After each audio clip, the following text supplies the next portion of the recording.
ลิมพระชนพระทรงยศสถาพรประนมกรกราบเบื้องบาทพระไกรศรีประชาชนใต้ร่มพระบารมี สุขสารดีปลีเปรมอิ่มเอมใจเราข้าบาทล้วนสำนึกพระกรุณาขอเทวานภาเลิศล้ำทั้งหลายถวายพระพร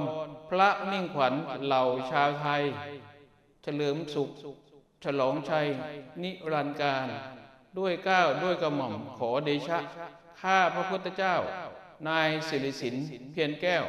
ปศุสัตว์จังหวัดปัตตานี